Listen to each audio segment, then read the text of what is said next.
Hello everyone, welcome to the Edmetria. I am Yonishwari. तो आज हम लोग जो डिस्कस करने वाले हैं वो हम लोग करेंगे एथिक्स का, यानी कि हमारे नीति शास्त्र को।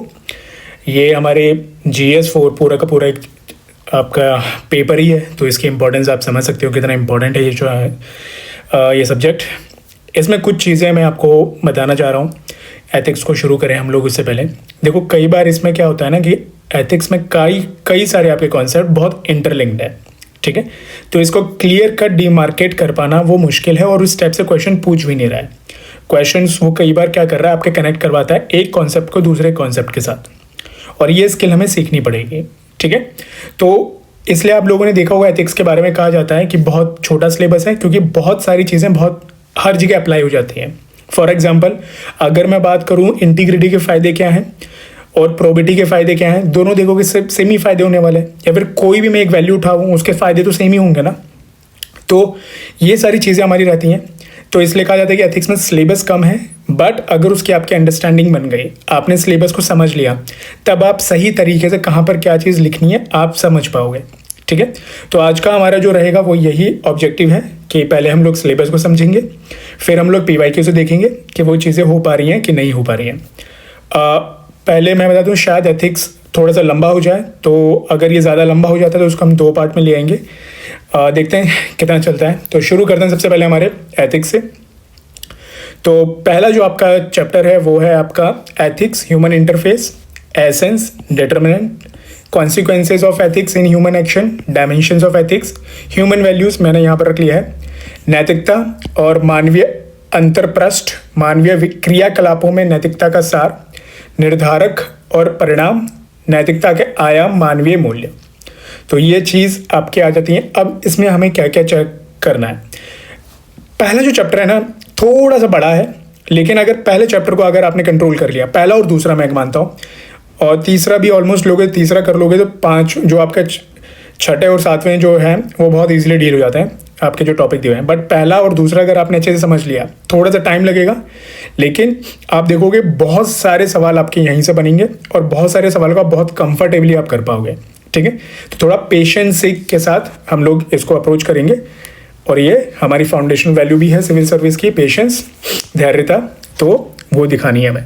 तो सबसे पहले हम जो पहला चैप्टर है इसमें आपको क्या क्या चीज़ें तैयार करनी है। सबसे पहले आपको आपकी जो वैल्यूज़ है, ठीक है, वो कुछ आपके कॉन्सेप्ट्स हैं, जैसे वैल्यूज़ हो गई, मॉरलिटी हो गई, और हो गया आपका एथिक्स, ठीक है। ये 3 ब्रॉड है, बट अगर आप इससे पहले भी जाओगे तो एक बिलीफ भी आता है, तो ये भी आप रख सकते हो, ठीक है। एथिक्स के बाद में जाऊँ तो एक लॉ भी एक आएगा आपका वर्ड, ठीक है। हालांकि लॉ का एक अपने आप में एक चैप्टर दे रखा है, तो उसमें हमें ज़्यादा लोड लेने की ज़रूरत नहीं है, उसको हम लोग कर लेंगे। तो ये आपके कीवर्ड्स हैं। इन कीवर्ड्स को सबसे पहले तो आपको इनकी डेफिनेशन तैयार करनी है। इनके डेफिनेशन क्या है। एथिक्स में 2 चीज़ आपके चलती रहेंगी, उसमें कोई डाउट नहीं होना चाहिए। सबसे पहला, उन टर्म्स की डेफिनेशन क्या है, और उन टर्म से जुड़े हुए कुछ आपके पास 2-3 एग्जाम्पल तैयार होने चाहिए, ठीक है। ये आपको बाय डिफ़ॉल्ट करना ही करना है, ठीक है। तो डेफिनेशन सबकी आपकी होनी चाहिए। फिर डेफिनेशन का मतलब क्या है, ये व्हाट वाला सिस्टम आ जाएगा। यहाँ पर आपकी कॉन्सेप्चुअल क्लैरिटी होना बहुत ज़रूरी है, ठीक है, कि कॉन्सेप्ट्स क्या हैं, और खासकर ये वाले वैल्यूज़, मॉरलिटी और एथिक्स, ये कॉन्सेप्ट्स क्या हैं ये समझ होना चाहिए। उसके बाद आपके ये टाइप्स कैसे हैं, जैसे आप वैल्यूज़ के देखोगे, वैल्यूज़ के कौन कौन से टाइप्स हैं, मॉरलिटी के देखोगे, मॉरलिटी के आपको टाइप्स मिलेंगे, ठीक है। वो आपको पता करने हैं, ठीक है, टाइप्स आपको तैयार करने हैं। उसके बाद इनमें डिफरेंसेस क्या हैं, ये बहुत पूछा जाता है कि भाई एथिक्स और मॉरलिटी में डिफरेंस क्या है, एथिक्स और वैल्यूज़ में क्या डिफरेंस है, वैल्यूज़ और मॉरलिटी में क्या डिफरेंसेस हैं, ये आपको पता होने चाहिए, ठीक है। तो डिफरेंसेस आपके होंगे। फिर अब देखो, एथिक्स के बारे में तो उसने बोल दिया है, डिटरमिनेंट्स वगैरह में वहाँ पर हम डील कर लेंगे, बट वैल्यूज़ और मॉरलिटी ये हमारे डेवलप कैसे होता है, क्या फैक्टर्स हैं, ये भी हमें तैयार करना है, हाउ दे आर डेवलप्ड, या फिर कौन से फैक्टर्स हैं वैल्यूज़ मॉरलिटी ऐसा तो नहीं है कि आप पैदा होते ही आपको वैल्यूज़ के साथ आप पैदा हुए हो, पैदा होते ही आप मॉरलिटी के साथ आप दुनिया में आए हो। समय के बाद कुछ चीज़ों के फैक्टर्स की वजह से आपके वैल्यूज़ मॉरलिटीज़ बनी होंगी। तो वो फैक्टर्स क्या हैं, ठीक है। हालांकि आप देखोगे जो एथिक्स वाले जो फैक्टर्स हैं वो काफ़ी फैक्टर्स आपके यहाँ पर भी कॉमन ही रहेंगे, लेकिन फिर भी हम लोग इसको तैयार कर सकते हैं कि वैल्यूज़ मॉरलिटीज़ कैसे डेवलप होती हैं। ये चीज़ आप जब डेफिनेशन पढ़ोगे, कॉन्सेप्चुअल क्लैरिटी में जाओगे, वहाँ पर भी आप इस चीज़ को पढ़ोगे, ठीक है। ये हो गया आपका एसेंस वाला पार्ट, ये चीज़, ठीक है। अब इसके बाद आपको क्या करना है, अब आप करोगे, आप डिटरमिनेंट्स पे आ जाता है, यानी कि निर्धारक। तो यानी क्या निर्धारण करते हैं आपके। तो अब ये बेसिकली आपके फैक्टर्स की बात कर रहा है, कौन कौन से फैक्टर्स होते हैं आपके एथिक्स के लिए, ठीक है। तो यानी कि एथिक्स जो है, जो सोसाइटी के टर्म्स पे हम देखते हैं कि क्या सही क्या गलत है, वो बेसिकली आ कहाँ से रहा है, आता कहाँ से है, और क्योंकि हमें पता है कि एथिक्स बदलता भी है, ठीक है। तो एथिक्स में शेप कैसे हो रहा है, कैसे शेप होता है, ठीक है। तो ये रहेंगे, यही आपके यूजुअली बन जाएंगे फैमिली, एजुकेशन, मीडिया, और एक और आप वर्ड तैयार कर रहे हैं कॉन्साइंस, आपकी अंतरात्मा, ठीक है। एथिक्स वैल्यूज से भी बनेंगे, लॉ से भी बनेंगे, ठीक है, रिलीजन से भी निकलेंगे। अब यही सारे आपके क्या कहला रहे हैं, जो एथिक्स को आइडेंटिफाई कर रहे हैं, डिटरमाइन कर रहे हैं क्या सही है क्या गलत है, ठीक है। तो रिलीजन बताता है, रिलीजन से भी आप कुछ चीज़ें लोगे एथिक्स की, ठीक है। तो कैसे कौन कौन से फैक्टर्स हैं जो आपके एथिक्स को डिटरमाइन कर रहे हैं, ये बहुत इंपॉर्टेंट है। ये सब बहुत सवाल आपके फंसेंगे, नहीं भी फंसेंगे तो ये जो आइडिया है ये आप काफ़ी जगह यूज़ करोगे, ठीक है। उसके बाद दूसरे जो आपकी हेडिंग है वो दी बताई गई है सिग्निफिकेंस की। सिग्निफिकेंस मतलब कि उसके फायदे क्या हैं, ठीक है। या फिर आप जो वर्ड यूज किया गया है कॉन्सिक्वेंसेस, परिणाम क्या है, ठीक है। अब यहां पर दो परिणाम होंगे, ऑब्वियस सी बात है, एक सकारात्मक पॉजिटिव और एक नेगेटिव। तो अब आपको तैयार करना है कि भाई एथिक्स का मतलब ये है, देखो एथिक्स का ऑब्वियसली पॉजिटिव ये होगा, नेगेटिव नहीं होगा। नेगेटिव का मतलब ये है अगर अनएथिकल चीजें होंगी तो, हालांकि ये जो तैयार करोगे इसका अपोजिट हो जाएगा कि अगर सोसाइटी अनएथिकल है तो क्या परिणाम होंगे, करप्शन बढ़ेगा, क्राइम बढ़ेगा, ये परिणाम होंगे, है ना। तो अगर अनएथिकल होती है, अगर एथिकल है तो क्या परिणाम होंगे, तो पॉजिटिव परिणाम होंगे, ठीक है। तो जब हम परिणाम तैयार करेंगे तो हम 3 लेवल पे तैयार करेंगे, और भी ले जा सकते हो आप, ठीक है, बट जितना हमारे पास टाइम और स्पेस होता है उस हिसाब से हम 3 पे करेंगे। तो सबसे पहले इंडिविजुअल लेवल पर क्या परिणाम होता है, ठीक है, ऑर्गेनाइजेशन लेवल पे क्या परिणाम होता है एथिक्स का, और सोसाइटी के लेवल पे क्या परिणाम होता है, ये आपको तैयार करना है। तो बेसिकली देखो, ये आप इसको कॉन्सिक्वेंस कह दो, सिग्निफिकेंस कह दो, या रोल कह दो, रोल ऑफ एथिक्स, मतलब वही है जो हम पूरी अपनी सीरीज में जो चीज़ कर रहे हैं वो यही चीज़ कर रहे हैं कि सिलेबस को समझने का मतलब यही है। वो वर्ड्स कुछ भी यूज़ कर रहा है क्वेश्चन में, हमें उससे नहीं घबराना है, हमें क्वेश्चन समझ गए, ठीक है। तो ये आपके हो गए एसेंस, डिटर्मिनेंट्स और कॉन्सिक्वेंसेस ऑफ एथिक्स। इसके बाद आपका एक और वर्ड यूज़ करता है सिलेबस में, वो बात करता है डायमेंशंस की, डायमेंशंस ऑफ एथिक्स, वो क्या क्या है। तो देखो अब इसमें हमें जो चीज़ तैयार करनी है, सबसे पहले हम लोग जाएंगे 2 डायमेंशन हम लोग लेके चलेंगे। एक हमारा थियोरेटिकल डायमेंशन, ठीक है, यानी कि सैद्धांतिक आपका जो डायमेंशन वो लेंगे। दूसरा डायमेंशन लेंगे हम अप्लाइड वाला, अप्लाइड डायमेंशन, यानी कि आपका व्यवहारिक क्या है, ठीक है। पहले थियोरेटिकल देख लेते हैं। अब यहाँ पर क्या है ना, कई सारे आपके कॉन्सेप्ट्स आएंगे, तो कई बार वो उन कॉन्सेप्ट्स पे सवाल पूछ लेता है, तो वो भी हमें तैयार करके चलना है, ठीक है। तो सबसे पहले हमारे जो थियोरेटिकल डायमेंशंस आते हैं, एक होता है हमारा नॉर्मेटिव एथिक्स, फिर आपका होता है डिस्क्रिप्टिव एथिक्स, और फिर आपका आता है मेटा एथिक्स। क्या क्या होता है? नॉर्मेटिव एथिक्स मतलब आपका मानक नीतिशास्त्र, डिस्क्रिप्टिव एथिक्स मतलब वर्णनात्मक नीतिशास्त्र, और मेटा एथिक्स मतलब हम फिलोसॉफिकल बातें करते हैं कि ये क्यों है, क्या है। ठीक है, तो अब नॉर्मेटिव में क्या है कि क्या होने चाहिए, है ना, मानक क्या होने चाहिए एथिक्स के। नॉर्मेटिव एथिक्स उसकी बात करता है कि क्या आपको करना चाहिए, सही और गलत। इसके भी फिर 3 पार्ट बनते हैं आपके। एक आपका बनता है टियोलॉजिकल,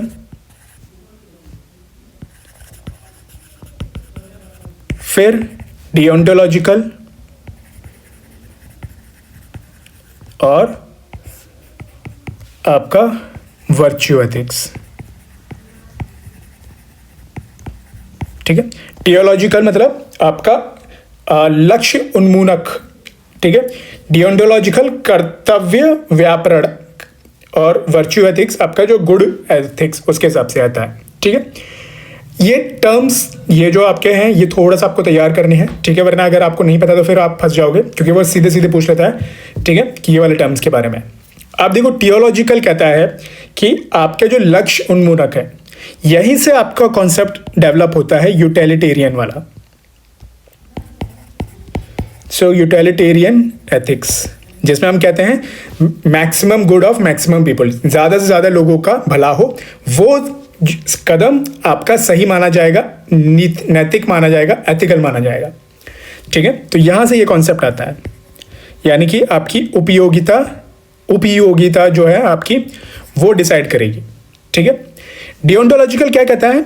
आपकी ड्यूटी, आपका कर्म क्या है, जो आपका कर्म था आपको वो करना है, उसके हिसाब से डिसाइड करेंगे क्या सही है और क्या गलत है। तो यहां से आपका एक कॉन्सेप्ट निकलता है कैटेगोरिकल इंपेरेटिव, कांत का। अगर मैं इसकी हिंदी देखूं बताऊं तो कैटेगोरिकल इंपेरेटिव का आपका होता है निरपेक्ष आपका। ठीक है, फिर अब देखो, इन दोनों से ही आपका डिबेट निकलती है मीन्स वर्सेस एंड्स की, साधन वर्सेस लक्ष्य, कि साधन इंपॉर्टेंट है कि लक्ष्य आपके लिए इंपॉर्टेंट है। तो यहां पर अगर हम गांधी जी के मानेंगे तो हमारे लिए मीन्स इंपॉर्टेंट होता है, लेकिन अगर आप जैसे हमारे जो स्वतंत्रता संग्राम हुआ था, जो लड़ाई हुई थी, उसमें जो रेवोल्यूशनरीज जो लोग थे, है ना, जैसे भगत सिंह वगैरह हो गए, उनके हिसाब से लक्ष्य हमारे लिए इंपॉर्टेंट था। ठीक है, तो ये आपकी डिबेट चलती है, इस पर आप बात करते हो मीन्स वर्सेस एंड, तो ये यहां से आपका निकलता है। ठीक है, ये आई होप आपको क्लियर हो गया। अब हम दूसरे पे जाते हैं, डिस्क्रिप्टिव एथिक्स वाले पार्ट पर। दूसरा पेन ले लेता हूं मैं।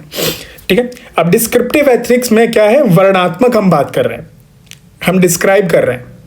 ठीक है, अब इसमें आपके 2 चीज आती है। एक आपकी आती है एथिकल रिलेटिविज्म। अब एथिकल रिलेटिविज्म क्या कह रहा है? आपके नीतिगत साक्षेपवाद के बारे में। और दूसरा आपका आता है एथिकल एब्सोल्यूटिज्म या फिर यूनिवर्सलिज्म।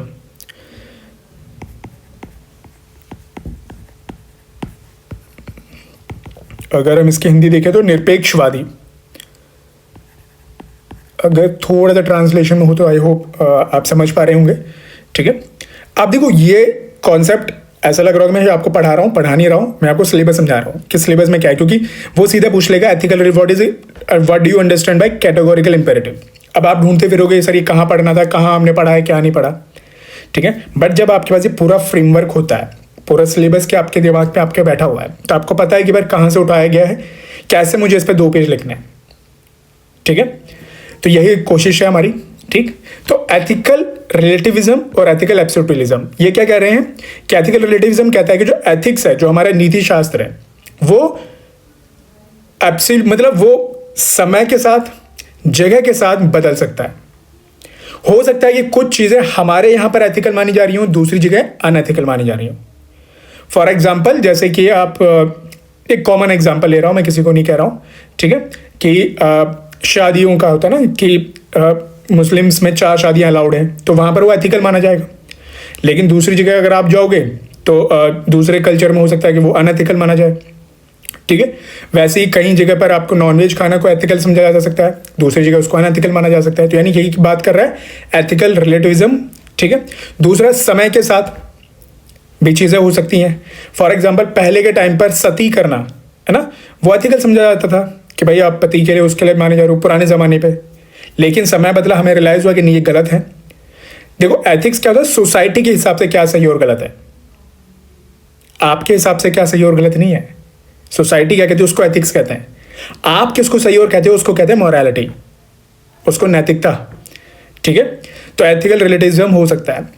लेकिन दूसरा क्या कॉन्सेप्ट कहता है, एथिकल एब्सोल्यूटिज्म। ये क्या कहता है कि नहीं, कुछ चीज़ें ऐसी हैं वो एब्सोल्यूट होती हैं, वो हर जगह होंगी, चाहे वो कहीं पर भी हो। जैसे सच बोलना, चाहे कोई भी जगह हो, कोई भी समय हो, सच बोलना एथिकल समझा जाएगा। चोरी करना अनएथिकल ही समझा जाएगा। ठीक है, तो ये कॉन्सेप्ट ये वाली बात करता है। तो एथिकल रिलेटिविज्म ये आता है। ठीक है, तो रिलेटिविज्म के 2 डायमेंशंस बनते हैं, एक बनता है प्लेस, जगह और समय। इस पे आप एग्जाम्पल्स वगैरह तैयार कर सकते हो। ठीक है, तो ये आपका आता है डायमेंशन जहां पर हम थियोरेटिकल बात कर रहे हैं। ठीक है, अब आप दूसरा जो डायमेंशन है अप्लाइड। ठीक है, अप्लाइड में क्या है, आप देखो अप्लाइड में कोई लिमिट नहीं हो रही है कि कहां तक वो रुकना चाह रहा है, वो जहां लेके जाए वो ले जा सकता है। बट अप्लाइड को अगर आपने थोड़ा ढंग से पढ़ लिया, पहले मैं आपको समझा देता हूँ अप्लाइड का मतलब क्या है। व्यवहारिक आपका जो नीति शास्त्र है, इसमें आप बात करोगे बायोएथिक्स के बारे में, ठीक है, मेडिकल एथिक्स के बारे में, ठीक, मीडिया के बारे में। मीडिया के भी तो एथिक्स होने चाहिए ना, जो हम देख रहे हैं। ठीक, ऐसे आप आ जाओगे डिजिटल एथिक्स, तो ये कहीं पर भी आप ले जा सकते हो। ठीक है, वॉर एथिक्स, वॉर में भी लड़ाइयों के कुछ नियम होने चाहिए, है ना। आप लड़ रहे हो लेकिन तरीके से लड़ो, जैसा महाभारत में देखते थे। ठीक है, तो ये एथिक्स होते हैं। अब इसमें क्या करना होता है, आपको इश्यूज उठाने हैं। अब जैसे बायो एथिक्स के क्या क्या इश्यूज हैं, जैसे आप देखो बायो पायरेसी, ये इश्यूज है। अबॉर्शन, ये एक इशू है। ठीक है, मेडिकल में जाओगे, जैसे आपने सुना होगा यूथनेशिया, कि कुछ लोग होते हैं बीमार हैं, ठीक है, इलाज में खर्चा जा रहा है, हमें पता है इनको अब बचाना बहुत मुश्किल है। ठीक है, तो क्या हम उनको उनकी इच्छा के अनुसार उनको हम मार सकते हैं यूथनेशिया देकर। ठीक है, तो ये क्या होता है, डिबेट होती है, मेडिकल एथिक्स में आ जाएगा। मीडिया में आप जाओगे, जैसे सेंशुलाइजेशन करा जा रहा है, क्या ये सही है गलत है। ठीक है, इसके दोनों साइड हो सकते हैं। फॉर एग्जाम्पल मान लो किसी ने कहा कि भाई कोई आदमी था, रोड पे एक्सीडेंट हो गया, ठीक, और कैमरा वाले आकर, या फिर आपने देखा होगा कि वो लोग क्या कर रहे हैं, फ़ोन लेकर फोटो खींचने लग जाते हैं, वीडियो बनाने लग जाते हैं। अब कुछ लोग कहेंगे भाई आपकी क्या रिस्पॉन्सिबिलिटी थी, आप उनको उठाते, ये आप फ़ोन लेकर क्या लग गए।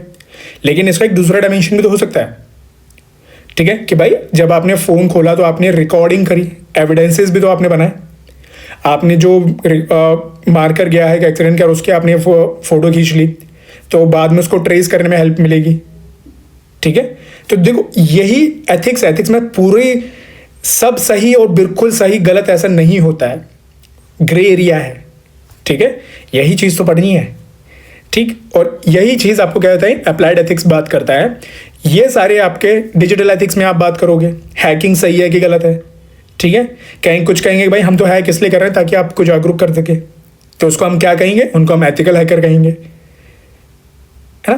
तो ये सारी चीज़ें आपकी आ जाती हैं। अब इसमें क्या होता है, आपको पढ़ना होता है इश्यूज और कुछ आर्गुमेंट उसके सपोर्ट के और कुछ आर्गुमेंट उसके अगेंस्ट में। अब अप्लाइड एथिक्स की देखो, यूपी पीसीएस में हमने एक पैटर्न देखा है कि वहाँ पर केस स्टडीज इतना नहीं पूछा जाता जितना यूपीएससी में पूछा जाता है। यूपीएससी में पूरा एक सेक्शन ही आपका केस स्टडी का बना होता है। आप एक चीज़ नोटिस करोगे, केस स्टडीज आपकी अप्लाइड एथिक्स पे ही बनाई जाती हैं ज़्यादातर। ठीक है, कि वो एक इशू उठा लेगा, ठीक है, मान लो किसी की अज्यूम करेगा कि आप डॉक्टर हैं और आपने मान लीजिए कोई आपके यहाँ पेशेंट आया है और आप और उनको बचाया नहीं जा सकता, इस टाइप की कंडीशन बना लेगा। ठीक है, तो अप्लाइड एथिक्स में आपकी केस स्टडीज काफ़ी बन जाती हैं। ठीक, यूपीएससी में या पीसीएस में भी 2-4 सवाल आते हैं, तो हम लोग एक्सपेक्ट कर सकते हैं कि आपके अप्लाइड में आ जाए। तो ये आपके आती हैं अप्लाइड एथिक्स की। ठीक, अब क्वेश्चंस देख लेते हैं इधर तक हमारे क्या क्या क्वेश्चंस आप पूछे गए हैं। तो पूछा गया है what are the traditional values in Indian society and how does it differ from the modern values, explain. ठीक है, तो वैल्यूज मैंने आपको कहा था टाइप्स ऑफ वैल्यूज हमें तैयार करनी है, वहां से होगा। What is ethics, explain its role in human life. Same ethics की डेफिनेशन पूछ ली, रोल इन ह्यूमन लाइफ मतलब कॉन्सिक्वेंसेज, जो हमने कहा था रोल पूछ लो, कॉन्सिक्वेंसेज कह दो, सिग्निफिकेंस कह दो, एक ही आंसर लिखना है आपको। ठीक है, फिर anger is an harmful negative emotion. अच्छा, ये आप तैयार करोगे जब हम इमोशनल इंटेलिजेंस देखेंगे, वहां पर आएगा। ठीक है, what do you understand by the moral insights, how does it help in the moral situation. ठीक है, तो जो हमने कहा था आपको मॉरलिटी, वो आपको तैयार करनी है डेफिनेशन। ठीक, and how does it help in the moral situation यानी कि रोल यानी सिग्निफिकेंस क्या है, वो चीज़ हम बात करेंगे। फिर आपका आता है what is meant by human actions in ethics, discuss the determinants and consequences of ethics in human action. ठीक है, स्ट्रेट फॉरवर्ड सवाल पूछ लिया इसमें। ठीक है, अब देखो सवाल है what is meant by human actions in ethics. अगर आप एथिक्स की डेफिनेशन देखो तो एथिक्स की डेफिनेशन क्या कहती है कि what you should do which is right and wrong according to the society. Ethics यही कह रहा है कि आप जो एक्शन ले रहे हो and it has to be judged whether it is right और रॉन्ग बेस्ड ऑन सोसाइटी। आप कुछ भी एक्शन लेते हो वो सही है गलत है सोसाइटी के हिसाब से, उसको हम लोग एथिक्स कहेंगे, है ना। तो यही चीज तो कह रहा है what is meant by human action. तो अगर आपने एथिक्स की डेफिनेशन पढ़ी है तो यही लिखोगे आप। ठीक है, कि आपका जो एक्शन है वो जज किया जा रहा है वो राइट है कि रॉन्ग है। ठीक है, उसी को हम एथिक्स कहते हैं, वही हमारा ह्यूमन एक्शन हो जाएगा। डिटरमिनेंट्स और कॉन्सिक्वेंसेज हमारा तैयार है ही, स्ट्रेट फॉरवर्ड। ठीक है, फिर अगला है what is the process of strengthening the moral values. तो जैसे मैंने कहा था कि आपके वो कैसे डेवलप हो रही हैं ये हमें तैयार करना है। ठीक है, एथिक्स में भी हम लोग देख रहे हैं डिटरमिनेंट्स वाले में वही चीज़ कि किन फैक्टर से एथिक्स आती है, मोरालिटी आती है, वैल्यूज आती हैं। ठीक, whether the strengthening of moral value helps in character building. ठीक है, तो यानी कि उसके एडवांटेजेस पूछ रहा है। ठीक, इसमें एक और चीज़ आपको ध्यान देनी है, वैल्यूज, मॉरलिटी और एथिक्स इनके बीच का रिलेशन भी आपको पता करना है। ठीक है, इनमें एक रिलेशन होता है, ये भी आप तैयार करोगे। फिर आते हैं what are the values throw the light over their central elements. ठीक है, अब देखो वैल्यूज के डायरेक्ट डेफिनेशन पूछी। अब देखो यहां पर है ना कुछ आपका पूछा हुआ है throw the light on their central elements. ठीक है, यानी कि मूल्य क्या है और इसके केंद्रित तत्वों पर प्रकाश डालिए। अब देखो जब आप वैल्यूज के डेफिनेशन पढ़ोगे तो वैल्यूज बेसिकली क्या होते हैं, आपके बिलीफ सिस्टम से बनता है। ठीक है, आप किसको ज्यादा तवज्जो देते हो। ठीक, वैल्यूज बेसिकली आपके एक एटीट्यूड का एक कॉम्पोनेंट बन जाता है। ठीक, जब आप इसको कॉन्सेप्ट आप इसको पढ़ोगे आप समझ जाओगे। एटीट्यूड को जब हम पढ़ेंगे नेक्स्ट में हम देखेंगे उसके कंपोनेंट्स होते हैं, एलिमेंट्स होते हैं कैब करके, कॉग्निटिव, अफेक्टिव एंड बिहेवियरल। वही चीज हमें लिखनी थी। फॉर एग्जाम्पल जैसे समझा दो, सेंट्रल एलिमेंट्स ऑफ वैल्यूज आप बात करोगे कॉग्निटिव, कॉग्निटिव मतलब मानसिक तौर पर। ठीक है, यानी कि आप किस पे बिलीव करते हो, किस पे आप अंडरस्टैंड, आपकी समझ क्या है। ठीक है, उससे क्या होगा, आपकी वैल्यूज बनना शुरू होंगी। ठीक, दूसरा आता है अफेक्टिव, यानी आपकी फीलिंग क्या है, आप महसूस कैसे करते हो। फॉर एग्जाम्पल मान लो आपको गुस्सा आता है। ठीक है, यानी कहीं पर भी आप अन्याय देखते हो तो आपको गुस्सा आने लग जाता है। ठीक, तो आपकी कौन सी वैल्यूज डेवलप हो रही हैं कि भाई मैं इनजस्टिस गलत है, मैं इसको नहीं, जस्टिस को मैं वैल्यू करता हूं। ठीक, फिर आपका था बिहेवियर, आप बिहेव कैसा करते हो। ठीक, वो भी आपके वैल्यूज को फॉर्म करने में हेल्प करेगी। फॉर एग्जाम्पल मान लो मैं पंक्चुअल हूं बहुत, है ना, तो जब आप पंक्चुअल हो तो इसका मतलब आपके लिए वैल्यूज क्या है, आपके लिए टाइम एक वैल्यूज है, you value respect the time, तो वो आपकी हुई, वहां से आपकी वैल्यूज बनना शुरू हुई। ठीक है, तो एटीट्यूड में भी वही चीजें आएंगी। इसलिए मैंने बहुत कॉन्सेप्ट है ना, बहुत पिन पॉइंट अगर आप जाओगे ना तब फिर आप फंस जाओगे। ठीक है, बहुत चीज़ें सिमिलर हैं, ठीक है। हमें उस लेवल का पढ़ना है कि हम एक अच्छा आंसर अपना लिख पाएँ, ठीक है। ज़्यादा हमें इसमें फ़िलोसोफर दार्शनिक बनने की ज़रूरत नहीं है, ठीक है। एथिक्स हमें पता है आप कितना फॉलो करोगे सर्विस में जाने के बाद, आई होप करो, ठीक है। इसका अगर आप 20% भी कर दो तो बहुत है, ठीक। दूसरी बात आती है आपकी differentiate between ethics and morality. तो हमने कहा था कि हमें डिफरेंसेस पता होने चाहिए। Explain the determinants of the ethical action, नीति शास्त्र और नैतिकता के बीच का अंतर करें और नैतिक कार्यों के निर्धारकों की व्याख्या करें। तो वही हमने कहा था, सेम आगे डिफरेंसेस पूछेगा और हमें उसके डिटरमिनेंट्स तैयार करने हैं, ठीक है। अब हम आते हैं दूसरे पार्ट पर, जो कि हमारा है ethics in private and public relationship, ठीक है। तो ये बात करेगा आपकी निजी और सार्वजनिक संबंधों में नैतिकता। तो ये एक एग्जांपल हमने लिया है, आई होप अभी आपका एक वेब सीरीज आ रही है फैमिली मैन, तो देखा होगा। तो यही चीज़ आपको समझाने के लिए थोड़ा सा कि कैसे है होती है। इनकी एक अपनी एक प्राइवेट लाइफ है, इनकी एक प्रोफेशनल लाइफ है, दोनों में बिहेवियर अलग है ना। यहाँ पर वो एक अलग इंसान के रूप में है, यहाँ पर वो एक अलग इंसान के रूप में है, ठीक है। यहाँ पर आप देखिए गोली चला रहे, वॉयलेंस कर रहे हैं, घर पे ये वॉयलेंस करेंगे तो उसको कैसे समझा जाएगा, अनएथिकल समझा जाएगा।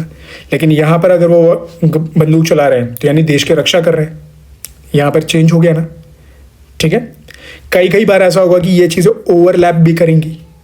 फॉर एग्जाम्पल जैसे आप ये देखो, ये अगर आपको मीम याद हो या फिर कोई सीन अगर आपने रील पे देखा हो, है ना, तो जिसमें मनोज वाजपेयी क्या होता है, एक आदमी को मार रहे होता है, तभी क्या होता है, उनका बेटा आ जाता है, पूछता ना पापा क्या कर रहे हो। तो अभी ये क्या हुआ, यहाँ पर कंफ्यूज हो गए कि भाई क्या करना है। तो कहते हैं कुछ नहीं बेटा, को हेलो बोलो।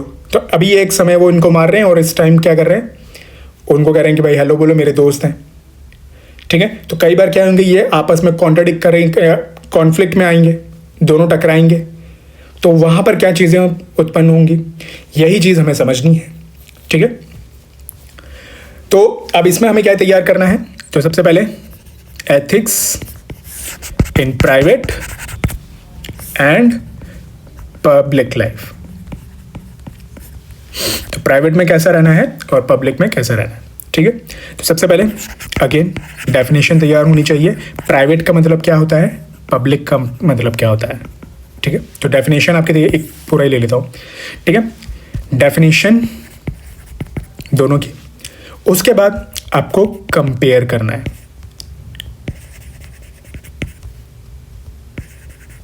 ठीक है, कि प्राइवेट और पब्लिक में क्या आपके डिफरेंसेस हैं, ये आपके रहेंगी, ठीक है।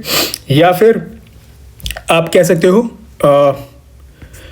डिफरेंसेस क्या हैं ethics in private life and ethics in public life में क्या क्या डिफरेंसेस हैं। यही चीज़ को आप एलिमेंट्स भी कह सकते हो। प्राइवेट लाइफ के एथिक्स के कौन कौन से एलिमेंट्स होते हैं, पब्लिक लाइफ के एथिक्स के कौन कौन से एलिमेंट होते हैं। फॉर एग्जाम्पल मैं आपको समझाने के लिए, जैसे पब्लिक में आप जाओगे तो आपके लिए ओपननेस, रूल ऑफ लॉ,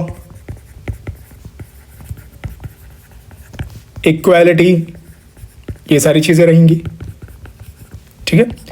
अब यही है, अगर आप घर पे लगाने लग गए तो रूल ऑफ लॉ ठीक है, अच्छी बात है, आपको लगानी चाहिए।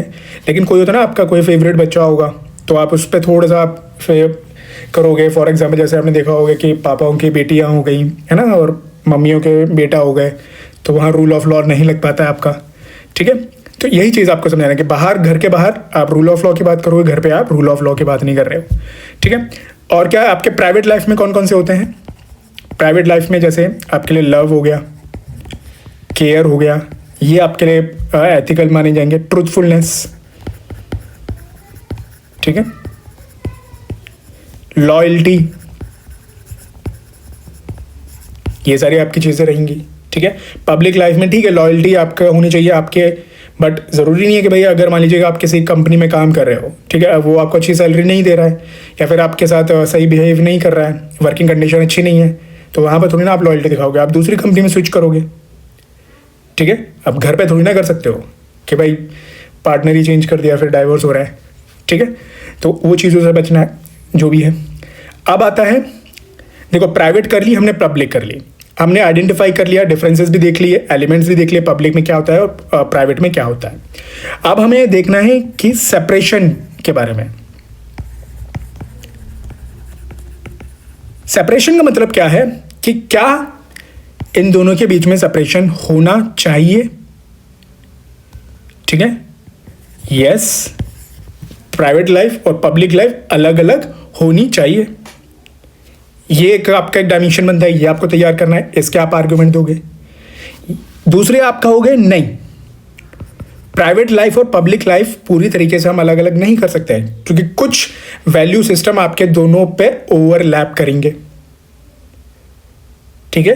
जैसे ट्रूथफुलनेस है, वो दोनों जगह आपके आ सकती हैं, ठीक है। तो ये आपको पता करना है कि भाई एथिक्स जो आपके प्राइवेट लाइफ और पब्लिक लाइफ में अलग अलग होनी चाहिए, सेपरेट होनी चाहिए या फिर नहीं होनी चाहिए, ठीक है। फिर आपको तैयार करना है इफेक्ट्स ऑफ। अब देखो यहीं से आ रहा है कि जहां पर आप एक आर्गुमेंट दे रहे हो उसका भी यही आता है, प्राइवेट लाइफ का आपकी पब्लिक लाइफ पे कैसे इफेक्ट पड़ता है और पब्लिक लाइफ का प्राइवेट लाइफ पे कैसे इफेक्ट पड़ता है। फॉर एग्जाम्पल, बाहर आप किसी से लड़कर आ रहे हो, घर पे किसी और पे गुस्सा निकाल रहे हो, इफेक्ट हो रहा है। तो यहां पर कहा जाएगा नहीं भैया, अपनी प्राइवेट लाइफ अलग रखिए और पब्लिक लाइफ को अलग रखिए। कुछ लोग कहेंगे नहीं भैया, अगर आप मान लीजिए घर पर अच्छे हो तो आप बाहर भी तो अच्छे हो गए, तो यानी कि पब्लिक लाइफ और प्राइवेट लाइफ को अलग अलग नहीं करना चाहिए हमें, ठीक है। एथिक्स में जैसा मैंने कहा है, कुछ भी अपार सत्य और वो एक्सट्रीम ट्रूथ कुछ नहीं होता है, यहाँ पर ग्रे एरिया चलते हैं, ठीक है। और यही हमें समझना है और यही हमारी रीजनिंग डेवलप करनी है हमें, ठीक है। हमें यहाँ पर एथिक्स में एक और चीज़ कहना है, आंसर्स कभी गलत नहीं होता है, आपके आर्गुमेंट्स कितने स्ट्रांग हैं वो डिसाइड करेगा आपके मार्क्स को, ठीक है। हर चीज़ कोई ना कोई सही होगी, तो आपको उससे नहीं घबराना कि आपने सही लिखना है कि गलत नहीं, आपको बस ये तैयार करना है आपके आर्गुमेंट्स कितने तैयार स्ट्रांग हैं। अब आर्गुमेंट स्ट्रांग करने का एक तरीका होता है कि आपके एग्जाम्पल्स कितने अच्छे हैं। इसलिए कहा जाता है कि एथिक्स में आपके डेफिनेशन और एग्जाम्पल्स तैयार होने चाहिए, ठीक है। तो यहाँ पर अगर आपके पास कोई एग्जाम्पल है बताने के लिए कि भाई देखो कैसे पब्लिक लाइफ और प्राइवेट लाइफ अलग होनी चाहिए थी या फिर दोनों सेम होनी चाहिए थी, तो यहाँ पर आप किसका एग्जाम्पल ले सकते हो। जैसे मान लीजिए फॉर एग्जाम्पल महात्मा गांधी जी का आप एग्जाम्पल ले सकते हो, क्या उनकी जो प्राइवेट लाइफ थी वो पब्लिक लाइफ भी वैसी ही थी। तो जो वो मानते अपनी प्राइवेट लाइफ में जो चीज़ मानते थे वही वो पब्लिक लाइफ में वो चीज़ कहते थे, तो ये भी आपके पास आर्गूमेंट आएगा, ठीक है। फिर आपको तैयार करनी होंगे कुछ कॉमन आपके एथिक्स जो दोनों जगह आएंगे। जैसे हमने कहा कि भाई आप सेपरेट नहीं कर सकते हो, ये आपके रहेंगे, तो ये आपके पास तैयार होनी चाहिए। जैसे ऑनेस्टी घर में भी होनी चाहिए, बाहर भी होनी चाहिए, है ना। कंपैशन, ये सब दोनों जगह आपके पास होनी चाहिए, ठीक है। तो इस टाइप से आप अकाउंटेबिलिटी, ये आपके प्राइवेट लाइफ में भी होनी चाहिए, पब्लिक लाइफ में भी होनी चाहिए, ठीक है। तो ये सारी चीज़ें आप कॉमन उसमें उठाओगे, तो ये आपका आता है ethics in private and personal life. अब देखो इसमें किस टाइप से सवाल पूछे गए हैं। What are the 7 principles of public life? Are they codes of conduct for the civil servant? अब देखो ये आप जब 6 चैप्टर हम लोग पढ़ेंगे, 7 चैप्टर जब हम देखेंगे कोड ऑफ कंडक्ट, ये वहाँ पर जिक्र करता है, ठीक है, ठीक है। तो 7 प्रिंसिपल्स ऑफ पब्लिक लाइफ, तो हम यहाँ पर जो हमने डिसाइड किया था एलिमेंट्स जो हमने पढ़े थे वही लिखोगे। पब्लिक लाइफ के कौन कौन से आपके आते हैं, ठीक है। तो सार्वजनिक जीवन के 7 सिद्धांतों क्या है, क्या वे सिविल सेवा, दूसरा पार्ट हो गया, ठीक है। Does the individual morality have a bearing effect on the decision of public life, तो ये क्या हो गया, public individual ethics in private life, impact on public life, व्यक्तिगत नैतिकता का प्रभाव लोक जीवन के निर्णयों पर पड़ता है, ये आपको बताना था। तो यही हम बताएंगे कि भाई इंडिविजुअल जो आपकी प्राइवेट लाइफ है उसमें जो आपने एथिक्स बनाए रखे हैं वो कैसे आपके पब्लिक लाइफ में, लोक जीवन में आपके निर्णयों पे प्रभाव डाल रहा है, ये तैयार करना है, ठीक है। अब हम आते हैं lessons from the lifes and the teachings of the great leaders, reformers and administrator, महान नेताओं, सुधारकों और प्रशासकों के जीवन और शिक्षाओं से सीखे, ठीक है। अब देखो यहाँ पर अभी तक कोई सवाल आया नहीं है, ठीक है। और अगर हम देखेंगे ना तो आपके एक मॉरल थिंकर्स करके एक चैप्टर दे रखा है 5वां, है ना, तो वहां से ओवरलैप कर रहा है। तो अब आप कहीं यहाँ पर आओ कि सर उसको हम 5th चैप्टर में रखें कि यहाँ पर रखें, ठीक है। अब हमें इसलिए हमने कहा कि हमें इतना क्लियर का डिमार्केशन में नहीं कंफ्यूज होना है, हमें भाई क्वेश्चन आया, हमें क्वेश्चन को एड्रेस करना है, ठीक है। अब यहाँ पर हम लोग क्या कर सकते हैं, ठीक है, चाहे आप यहाँ पढ़ लो या वहाँ पढ़ लो कोई फर्क नहीं पड़ेगा, क्योंकि देखो लीडर्स, रिफॉर्मर्स वहाँ पर रहेंगे। हाँ, यहाँ पर एक एडमिनिस्ट्रेटर्स आ गए हैं, ठीक है, वो चीज़ें आपकी आ जाएंगी। एक और चीज़ मैं बता दूं, हमने अभी तक जो पैटर्न देखा है वो ये है कि यूपीएससी में आपके जो 5th चैप्टर है वहाँ पर वो ज़्यादातर कोड्स पूछता है, कोड से देगा और कोड्स के इंटरप्रिटेशन आपसे पूछवाएगा। यूपी पीसीएस में इस टाइप का ट्रेंड अभी नहीं देखा गया ज़्यादा, ठीक है। वहाँ पर वो सीधे कोई फिलॉसफी उठा लेगा और उसके बारे में पूछने लग जाता है, ठीक है। अब इसमें आपको करना क्या है, आप कुछ जो फेमस आपके हैं लीडर ले लीजिए, एडमिनिस्ट्रेटर ले लीजिए, रिफॉर्मर्स ले लीजिए, ठीक है, उनको आप लिस्ट ले सकते हो, ठीक। ज़्यादा बड़ी करने की कोई ज़रूरत नहीं है, ठीक। अब आप देखोगे, मैं कुछ आपको एक नॉर्मल सा एक तरीका बताता हूँ, चाहे कुछ भी हो, कोई भी आपके लीडर हो, कोई भी आपके रिफॉर्मर हो, सबकी वैल्यूज़ ऑलमोस्ट सेम ही होने वाले हैं, ठीक है। ऐसा नहीं है कि ये वैल्यू सिर्फ उन्हीं की थी। ऑनेस्टी की बात करोगे तो गांधी जी भी तो ऑनेस्ट थे, नेहरू जी भी ऑनेस्ट थे, अंबेडकर जी भी ऑनेस्ट थे, फला कोई भी आप एडमिनिस्ट्रेटर लोगे ऑनेस्टी के लिए, आप वो भी रहेंगे। कोई भी रिफॉर्मर लोगे ऑनेस्टी के लिए, एम्पैथी सभी में थी, ऐसा नहीं कि सिर्फ मदर टेरेसा में एम्पैथी थी। इंटीग्रिटी ऑलमोस्ट सभी में थी, ऐसा नहीं कि भाई सिर्फ इन्हीं लोगों में इंटीग्रिटी भाई जो एथिकल बंदा है उसके अंदर जो वैल्यूज़ हैं वो जो एथिकल है वो सब में होंगी ना वो, तो इसके लिए क्यों घबराना है हमें, ठीक है। तो अगर हमारे पास हाँ जो प्रोमिनेंट बने, जैसे गांधी जी हो गए, अंबेडकर जी हो गए, है ना, नेहरू हो गए, फिर सोशल रिफॉर्मर राजा राम मोहन रॉय हो गए, है ना, तो ये प्रोमिनेंट है, इनको अगर हम तैयार कर लेंगे, अगर मान लो कोई भी वो नया पूछ भी लेता है तो क्यों घबराना हमें, वही वैल्यूज तो होने वाली है ना। तो देखो इसमें कुछ कुछ मेन आप तैयार कर लो, जैसे गांधी जी हो गए, गांधी जी अपने आप में बहुत इंपॉर्टेंट है, ठीक है। बुद्धा हो गए, गुरु नानक हो गए। अब देखो गुरु नानक जी ऐसा तो नहीं है कि भाई आपको कोई गलत काम के बोलेंगे, बुद्धा कुछ गलत और काम के लिए बोलेंगे, सब प्यार के बारे में, लव एंड कंपैशन के बारे में सब बोलेंगे, है ना। तो ये सारी चीज़ें होती हैं। हाँ कुछ कुछ होते हैं कि जैसे बुद्धा हो गए, गुरु नानक हो गए, इनके कुछ की अपनी एक फिलॉसफी होंगी, जैसे बुद्धा की मिडिल पाथ हो गया, 8 फोल्ड पाथ हो गया, तो वो तो आप पढ़ ही रहे हो ना। वही चीज़ हमने कहा कि वो हमें तैयार कर लेना है कि बहुत स्पेसिफिक अगर पूछ ले तो हमें पता है, ठीक है, कि गांधी जी की नॉन वायलेंस हो गया, सत्याग्रह हो गया, वो कॉन्सेप्ट क्या था, वो हमें चीज़ तैयार करनी है, ठीक है, जो फेमस है, ठीक है। बाकी आपके हर चीज़ के लिए आप जाके घबराने नहीं है, बाकी आएगा बहुत जनरल तरीके से आएगा, ठीक है। सोशियो रिलीजियस रिफॉर्म्स में हम देखेंगे तो आपके राजा राम मोहन रॉय हो गए, है ना, फिर सावित्रीबाई फुले हो गई, ठीक। तो जो आप मॉडर्न हिस्ट्री में सोशल रिफॉर्मर्स पढ़ते हैं आप उनके सब के बारे में एक बार देख लीजिए। अब इन सब का है ना एक और चीज आपको तैयार करनी है, इन सब का रिलेवेंस क्या है इन प्रेजेंट टाइम, ये हमें तैयार रखना है। इनके बारे में तो पढ़ लिया हमने कि इन्होंने क्या क्या कहा है, क्या कहा है, अब उसका रिलेवेंस क्या है प्रेजेंट टाइम में, आज के समय में उसका क्या रिलेवेंस है, क्या महत्व है, ये तैयार करना है हमें, ठीक है। दूसरा आता है आपका role of family, society, educational institute in inculcating the values, ठीक है। तो ये एक तरीके से जो हमने कहा डिटर्मिनेंट्स ऑफ एथिक्स है, या फिर जो आपके किस तरीके से डेवलप होती हैं वैल्यूज, एथिक्स, वही चीज़ पूछ रहा है, ठीक है। इसको एक और वर्ड यूज किया जाता है सोशलाइजेशन, सामाजिकरण, ठीक है। तो ये वर्ड भी हमारा यूज होगा। मूल्यों को विकसित करने में परिवार, समाज और शैक्षणिक संस्थानों की भूमिका के बारे में बात करनी है, ठीक है। तो ये आपने देखी ही होगी मूवीज बागबान, है ना। तो यहाँ पर आप देख सकते हो फैमिली रोल कैसे आपके वैल्यू सिस्टम के बारे में हेल्प करता है ना। अब यहाँ पर आप देखोगे ये भी इन्हीं के बेटे थे, ये इनके अडॉप्टेड थे, दोनों का वैल्यू सिस्टम अलग अलग था, तो ऐसे आप सीख सकते हो, ठीक।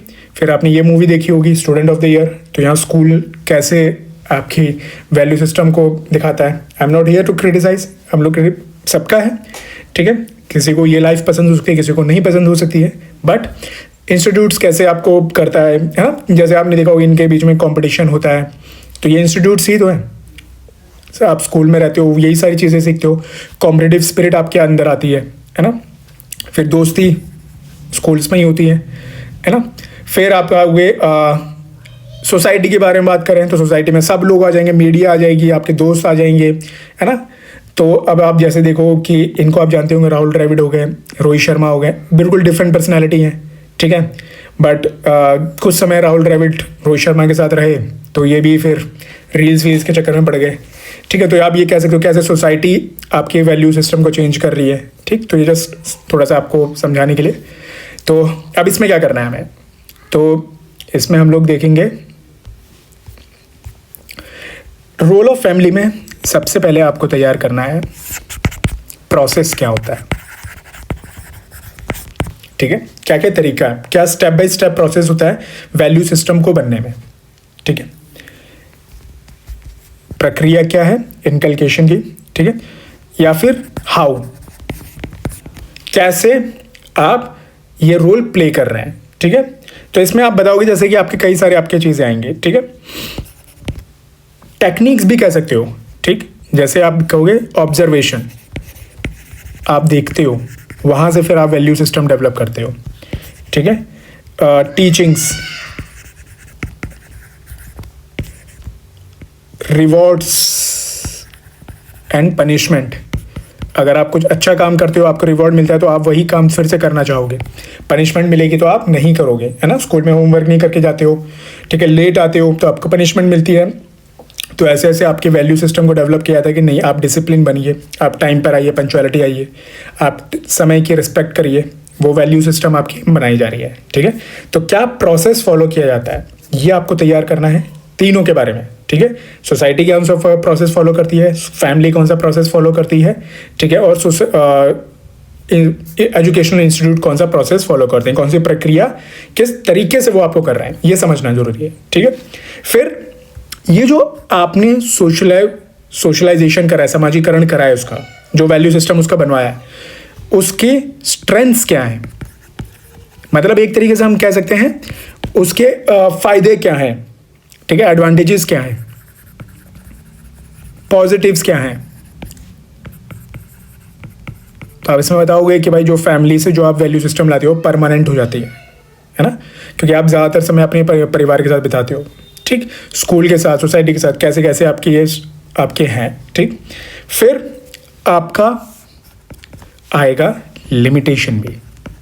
ऐसा नहीं है कि भाई स्कूल में आप हर चीज़ अच्छी सीख रहे हो, ऐसा नहीं है कि आपकी फैमिली में हर चीज़ आप अच्छी सीख रहे हो, है ना। हमारी कुछ कुछ फैमिलीज़ में हम लोग गलत चीज़ें भी सीखते हैं, इसलिए आपसे कहा जाता होगा ना कई लोगों से जिनका बिहेवियर गलत होता है कि भाई तुम्हारी बोलने का तरीका बता रहे कि तुम्हारी परवरिश कैसी है ना। तो उनकी लिमिटेशंस क्या हैं ये भी हमें तैयार करना है, प्रॉब्लम्स क्या हैं ये चीज़ें हमें भी तैयार करनी है। ठीक है,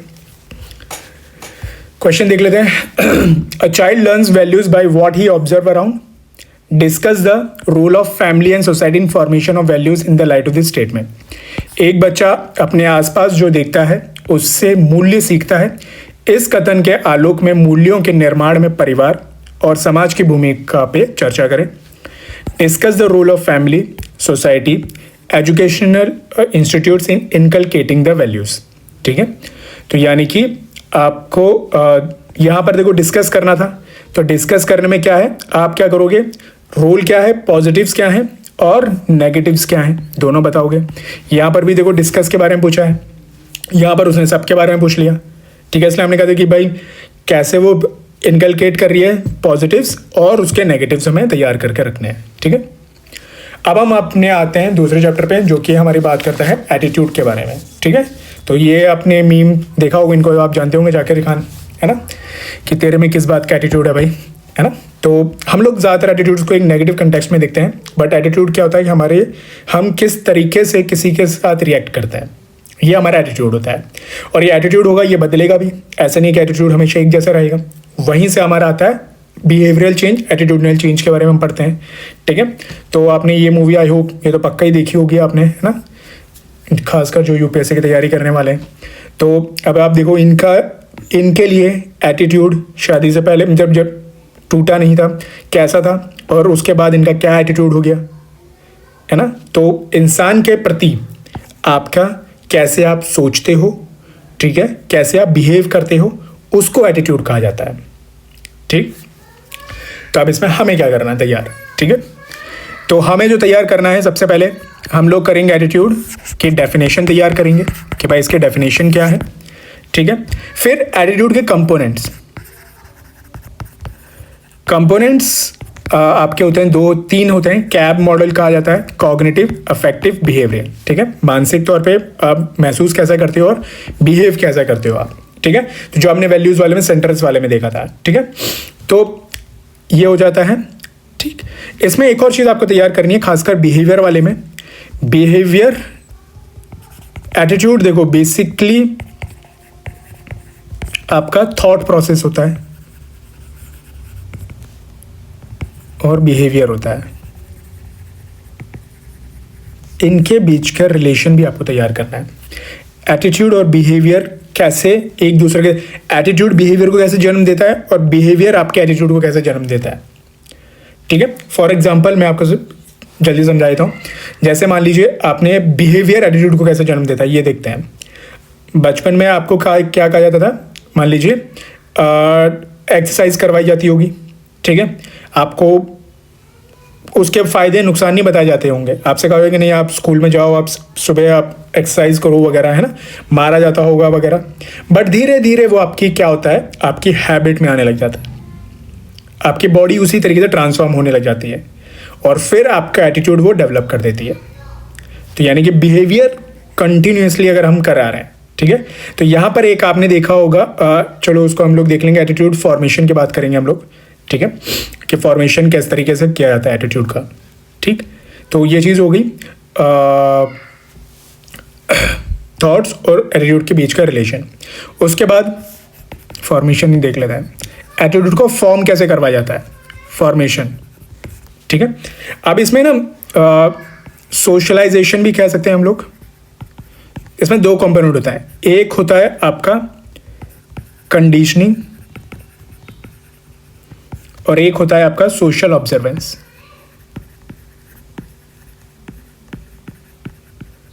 ठीक, कंडीशनिंग भी अगर आप देखो 2 तरह की होती है, क्लासिकल कंडीशनिंग और एक इंस्ट्रूमेंटल कंडीशनिंग।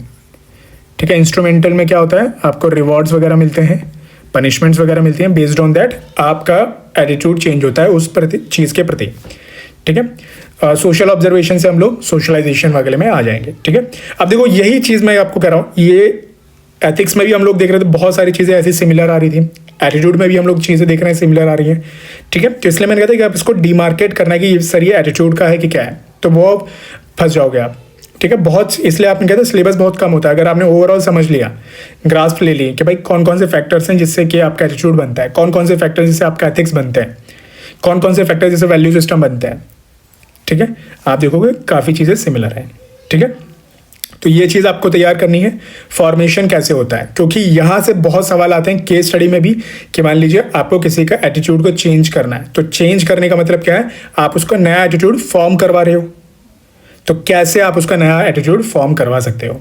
ठीक है, ये आपका आता है। फिर एटीट्यूड हो गया। अच्छा, इसमें टाइप्स भूल गए हम लोग, टाइप्स ऑफ एटीट्यूड्स भी। ठीक है, तो टाइप्स ऑफ एटीट्यूड भी आपको तैयार करना है। आप टाइप्स भी कई तरह के होंगे, एक होंगे पॉजिटिव नेगेटिव, एक होंगे आपके पॉलिटिकल एटीट्यूड, सोशल एटीट्यूड, ठीक है, डेमोक्रेटिक एटीट्यूड्स। तो ये सारे टाइप्स क्या होते हैं, ठीक, ये आपको तैयार करना है। फिर एटीट्यूड का रोल क्या है, फंक्शन क्या है, फायदे क्या है रोल एटीट्यूड के, वो हमारी बात करेंगे। ठीक है, नुकसान की बात करेंगे तो ऑब्वियसली हमारे नेगेटिव एटीट्यूड जब हम पढ़ेंगे तो उसके नुकसान अपने आप आ जाएंगे। ठीक है, तो ये सारी चीज़ें आपकी आ जाती हैं। इसके बाद हमें जो चीज़ तैयार करनी है, कुछ इसमें हमारे टर्म्स भी आपके यूज़ होंगे, उन टर्म्स को हम लोग तैयार करेंगे, जैसे कि कॉग्निटिव डिसोनेंस। ठीक है, कि भाई आप कुछ और सोच रहे हो लेकिन आपका बिलीफ सिस्टम कुछ और है, लेकिन आपको कुछ और कहा जा रहा है, तो आपके दिमाग में क्या होगा, आपके डिसोनेंस आएगा, एम्बिवैलेंस आएगा, वहाँ से क्या होगा, हम कंफ्यूज हो जाएंगे। ठीक, फिर ओपिनियन किसको कहा जाता है, बिलीफ किसको कहा जाता है, ये टर्म्स भी आपको तैयार करने हैं। ठीक है, बहुत इंपॉर्टेंट टॉपिक है एटीट्यूड, ये हमारा तैयार करना है। ठीक है, क्वेश्चन देख लेते हैं। Evaluate the role of attitude in context of human values. मानवीय मूल्यों के संदर्भ में अभिवृत्ति की भूमिका का मूल्यांकन करें। तो रोल ऑफ एटीट्यूड हमने कहा था ना, रोल क्या है, फंक्शंस क्या है, वो तैयार करना है। Explain the relationship between components of ethics attitude, sorry. तो ये जो हमारे 3 कंपोनेंट्स हैं इनके बीच का रिलेशन हमें तैयार करना है। Differentiate between following attitude and aptitude. अब देखो ये बहुत चलेगा, एप्टीट्यूड और एटीट्यूड आपका बहुत जगह आएगा, ठीक है। एप्टीट्यूड 3rd चैप्टर है, वहां से हम देख लेंगे, ठीक है। तो ये डिफरेंसेस आपके पूछता है, ये पूछता है। Discuss the functions of attitude, तो रोल फंक्शन सेम आ गया। अभिवृत्ति की कार्यों पर चर्चा करें। फिर आपका था differentiate between attitude and values, ठीक है। तो हमने कहा था एटीट्यूड आ गया, उसके कंपोनेंट्स आ गए, उसके बीच में डिफरेंसेस आपके होने चाहिए, ठीक। एटीट्यूड एंड ओपिनियन के बारे में पूछ लिया, उसके बीच में डिफरेंसेस। फिर आ गया आपका डिफरेंशिएट बिटवीन एटीट्यूड, अच्छा ये तो रिपीट हो गया। फिर आप देखिए attitudes are results of our experiences, explain and evaluate the factors responsible for the attitude formation in the context of this statement. तो यानी कि एटीट्यूड की जो बनाने की प्रक्रिया है उसके बारे में पूछा है। रिजल्ट्स ऑफ एक्सपीरियंसेस, यानी कि एक तरीके से क्या कहना चाह रहा है कि भाई जो हमने जिंदगी अभी तक जी है उसके बेस पर एटीट्यूड बनता है। यानी कि हमारे सोशल फैक्टर्स, हमने क्या चीज़ें देखी, क्या ऑब्जर्व करी, कैसे हमें रिवॉर्ड्स मिले, कैसे हमें पनिशमेंट मिले, उससे हमारा कैसे हमने चीज़ों को बदला, ठीक है। फिर what is attitude, what are its components, अभिवृत्ति क्या है और इसके घटक कौन कौन से हैं, सिंपल सा है। Differentiate between democratic attitude and bureaucratic attitudes of public servants, तो आपसे कहते हैं टाइप्स ऑफ एटीट्यूड हमें तैयार करना है। लोक सेवकों के लोकतांत्रिक अभिवृत्ति और अधिकारात्मक अभिवृत्ति में अंतर कीजिए। फिर आप देखिए how can negative attitude in public life be addressed. अब देखो नेगेटिव एटीट्यूड आ गया, यहाँ पर उसने डेफिनेशन नहीं पूछे बट हम लोग इंट्रो में लिख सकते हैं, ठीक। अब कैसे उसको एड्रेस किया जा सकता है, यानी कि हमें एटीट्यूड को बदलना पड़ेगा, बिहेवियर को चेंज करना होगा, ठीक है। तो उसके लिए हम क्या करेंगे, how are the values of tolerance and compassion manifested in public life. ये दूसरे में ये फाउंडेशनल वैल्यूज ऑफ, उसमें हम लोग देखेंगे। What are the factors influence in the formation of person's attitude toward the social problems? तो देखो फॉर्मेशन कैसे फॉर्म होता है एटीट्यूड, उसके बारे में पूछ रहे हैं। अब इसी में एक और चीज आता है एटीट्यूड के साथ, आपका आता है सोशल इन्फ्लुएंस एंड परसुएशन, सामाजिक प्रभाव और अनुनय, ठीक है। यानी कि अब आप किसी को क्या करने वाले हो, कन्विंस करने वाले हो। उनके दिमाग में एक एटीट्यूड है, तो यहाँ पर हम लोग एक तरीके से एटीट्यूडनल चेंज के बारे में बात कर रहे हैं कि हम किसी का एटीट्यूड बदलना चाहते हैं। एटीट्यूड बन चुका है, अब हमें उसको चेंज करना है, या फिर बिहेवियरल चेंज हम कैसे ला सकते हैं किसी के बारे में। तो आपने ये देखा होगा मूवी, है ना, भाई साहब आप कन्विंस हो गए, या मैं और बोलूं, यानी कि आप किसी को बोलकर आर्गुमेंट देकर भी आप किसी का सोचने का एटीट्यूड चेंज करवा सकते हो, है ना। तो इसलिए कहते हैं ना डिबेट्स होनी चाहिए, तो लोगों के अपने खुद के एटीट्यूड उसके, लेकिन वो चेंज हो सकते हैं, ठीक। तो ये आपके होते हैं। अब इसमें आपको क्या क्या तैयार करना है, सबसे पहले सोशल इन्फ्लुएंस की अगर हम बात करें तो आपके कितने तरीके टाइप्स के आप सोशल इन्फ्लुएंस होते हैं, ठीक है। तो टाइप्स कौन कौन से होते हैं सोशल इन्फ्लुएंस के, जैसे आप देखोगे कंप्लायंस, अनुनय करवाना, कॉन्फॉर्मिटी, ओबीडियंस, ठीक है। तो ये सारे आपके क्या होते हैं, टाइप्स ऑफ सोशल इन्फ्लुएंस होते हैं।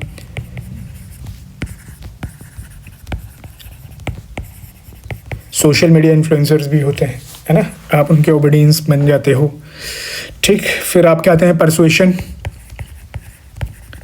परसुएशन में क्या करना है आपको, परसुएशन में सबसे पहले तो आपको डेफिनेशन तैयार करनी है, क्या डेफिनेशन है, ठीक।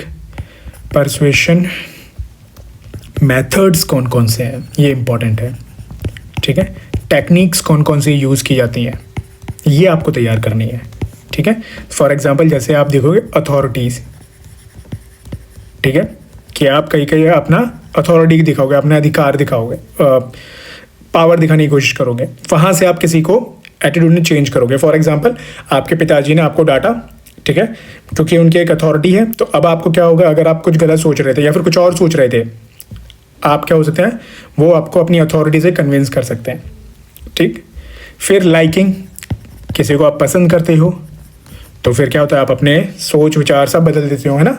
कुछ लोग बदल जाते हैं कुछ होने के बाद, तो ये भी आपका क्या हुआ, परसुएशन हुआ, सोशल इन्फ्लुएंस हुआ, ठीक है। आपके पहले आप मान लीजिए अनहाइजीनिक रहते थे, चीज़ें साफ़ सुथरी नहीं रखते थे, ठीक है, बट बाद में आप कोई आपकी ज़िंदगी में आया, फिर आप चीज़ें साफ़ भी रखने लगे, घर भी साफ़ करने लगे, तो ये क्या हो रहा है, एटीट्यूडनल चेंज हो रहा है। क्यों? क्योंकि लाइकिंग की वजह से आप किसी को पसंद करते हो, आप भी उनकी तरह बनना चाहते हो। रेसिप्रोसिटी, रेसिप्रोसिटी का मतलब किसी ने आपको कुछ दिया, उसके बदले अब आप भी उनको कुछ देना चाहते हो। ठीक है, मान लीजिए अब मिठाई, त्योहारों पर कोई आपको मिठाई देता है, ठीक है, तो अब आपकी भी रिस्पॉन्सिबिलिटी बन जाती है कि भाई अब इस इंसान को मुझे भी कुछ देना है, तो रेसिप्रोसिटी उसको कहा जाता है। तो ये भी क्या होता है, आपके एटीट्यूड को चेंज करने में हेल्प करता है। ठीक है, अब परसुएशन के कुछ आपके चैलेंजेस भी होंगे कुछ फेस करने में। ऐसे नहीं कि आपने बोला और दूसरे वाले का बिल्कुल मान गया, ऐसा भी नहीं होगा। रेजिस्टेंस दिखाएगा, कुछ प्रतिशोध तो करेगा ना, विरोध तो करेगा वो आपका। तो क्या क्या चैलेंजेस आते हैं किसी को परसुए करने में, सोशली उसका एटीट्यूड चेंज करने में, ये हम लोग हमें तैयार करना है। ठीक है, फिर एक और चीज़, सोशल इन्फ्लुएंस और परसुएशन का रूल क्या है, फंक्शन क्या है, क्यों रहे हैं हम लोग, फ़ायदे क्या हैं इसके करवाने के, ये हमें तैयार करने हैं। ठीक है, अब देख लेते क्वेश्चन कैसे आए हैं। मनोवृत्त परिवर्तन में विश्वास, प्रेषक संप्रेषण के महत्व की व्याख्या कीजिए। Explain the importance of persuasive communication attitudinal change. ठीक है, तो हमें क्या करना था, importance of persuasion communication in attitudinal change.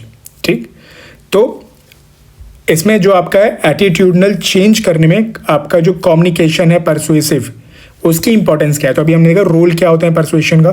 ठीक है, फिर discuss the root cause of gender related negative attitude, why is it so rigid. लिंग संबंधी नकारात्मक अभिवृत्ति के मूल कारणों की विवेचना कीजिए, ये इतने दृढ़ क्यों है। अब देखो इसने ये वर्ड डाली जेंडर रिलेटेड, लेकिन पूछ क्या रहा है, ये नेगेटिव एटीट्यूड पूछ रहा है ना, यानी कि एटीट्यूड फॉर्मेशन के बारे में बात कर रहा है कि एटीट्यूड ये फॉर्म हुआ कैसे। तो हमने स्टार्टिंग में देखा था ना, एटीट्यूड वाला जब पढ़ रहे थे, फॉर्मेशन ऑफ एटीट्यूड, कैसे एटीट्यूड बनते हैं। तो अब हमें क्या करना है, वो एग्जाम्पल उठाते चलना है जेंडर रिलेटेड। हम लोग जैसे मान लो आपका कॉग्निटिव आपका आ गया, अफेक्टिव हो गया, बिहेवियरल हो गया। ठीक है, कॉग्निटिव में मतलब आपने मान लो आपके घर में आप देखते ही हो कि भाई फीमेल्स के साथ क्या करा जाता है, डिस्क्रिमिनेशन किया जाता है। तो आप बात करोगे भाई वहाँ कॉग्निटिव तरीके से आपके साथ हो गया, आपने एक नेगेटिव एटीट्यूड आपने जेंडर रिलेटेड आपने कर लिया। ठीक, why is it so rigid. ठीक है, तो हमने कहा था कि भाई रिजिड क्यों है, यानी कि जो चैलेंजेस आपके आ रहे हैं। तो हमने यहाँ पर देखा था ना, जब परसुएशन वगैरह में हम जाते हैं क्या क्या हमें चैलेंजेस देखने को मिलते हैं। या फिर अगर हम देखें फैमिलीज़ वगैरह के, अगर आप रोल आप देखो, सोसाइटी का रोल देखो, तो क्यों इतने इम्पैक्टफुल होते हैं। हमने स्ट्रेंथ की बात करी थी, है ना, तो वो सारी चीज़ें आपकी आ जाएंगी। वहाँ से भी आप पॉइंट जनरेट कर सकते हो इसको लिखने के लिए कि क्यों इतने रिजिड होते हैं। ठीक, फिर आपका आता है social influence and persuasion contributed in controlling the spread of corona viruses in India, discuss. सामाजिक प्रभाव और अनुनय में भारत में कोरोना वायरस के प्रसार को नियंत्रित करने में कैसे योगदान दिया। ठीक है, अब उसने क्या कहा, कोरोना के टाइम था 2020 में पूछा गया है। ठीक है, बट पूछ क्या रहा है, अब ये कोरोना जो कुछ भी तो करवा सकता है। Social influence persuasion contribute in controlling the, मान लीजिए जैसे स्वच्छ भारत अभियान, टॉयलेट्स। तो आपको ये क्या बताना था कि भाई कैसे इन्होंने आपने टेक्निक्स यूज करी और कैसे इन्होंने रोल प्ले करा। तो एक तरीके से इंपॉर्टेंस ही बात कर रहा है कि आपका बिहेवियर चेंज करने में। स्प्रेड ऑफ कोरोना में क्या था, लोगों का एटीट्यूड चेंज करवाया गया ना, सफाई की तरफ करवाया गया। ठीक है, एग्जाम्पल्स आपको वो उठाने, लेकिन सोचने का जो आपके पॉइंट्स हैं वो यहीं से जनरेट होंगे। ठीक है, दूसरा क्या है, सामाजिक समस्याओं के प्रति व्यक्तियों की अभिवृत्ति निर्माण में कौन से कारक प्रभाव डालते हैं। What factors influence the formation of persons attitude toward the social problems. ठीक है, तो यानी यहाँ पर उसने क्या पूछ लिया, फैक्टर्स पूछ लिए एटीट्यूड फॉर्मेशन के। जनता के विरोध में संबंध में अनुनय की भूमिका की तर्क सहित व्याख्या कीजिए। Explain the role of persuasion in relation to the protest with proper argument. तो रोल ऑफ परसुएशन हमने देखा ना क्या रोल होता है। अब ये देखो यहाँ पे पब्लिक प्रोटेस्ट डाल दिए, कुछ भी डाल दे, हमें उससे कोई फर्क नहीं पड़ता। ठीक है, जनता के विरोध में संबंध में अनुनय के गुणों और अवगुणों की व्याख्या कीजिए। Explain the merits and demerits of the persuasion in relation to the public protest. ठीक है, अब ये देखो रिपीटेड है। ठीक, तो वही था, हमें परसुएशन जो हम लोग कर रहे हैं उसके फायदे क्या हैं और उसमें चैलेंजेस क्या हैं, नेगेटिव्स क्या हैं, यही हमें तैयार करने थे। ठीक है, what is the role of social influence in public administration, illustrate with examples. ठीक है, पब्लिक एडमिनिस्ट्रेशन में सोशल इन्फ्लुएंस की क्या भूमिका है, उदाहरण के साथ साझा कीजिए। What do you understand by social influence, definition पूछ ली, and how social influence and persuasion can bring out the behavioural change. ठीक है, तो यानी कि उनका रोल पूछ लिया, तो यही चीज़ हमें तैयार करनी है। ठीक है, तो यहाँ पर इस वीडियो को यहाँ पर रैप अप करते हैं। नेक्स्ट इसके आगे वाले को हम लोग नेक्स्ट पार्ट में ले आएंगे। ठीक है, थैंक यू एवरीवन।